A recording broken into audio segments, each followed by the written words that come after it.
name is Nigel C. Perez. So today we are going to be learning about how are the points for traffic violation registered for OMAN Muscat.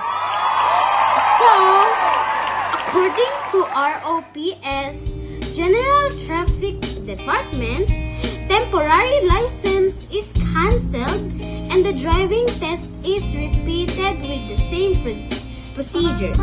If traffic violations reach 12 points during the period of temporary driving license, or if it exceeds to 10 points during the renewal period. However, if the number of points for traffic violations during the same period is between 7 to 12 points, the temporary driving license shall be renewed for 1 year with the same fee for one time only. And if the license does not exceed the 6 traffic violation points during the same period, the temporary driving license shall be replaced by driving license according to its category.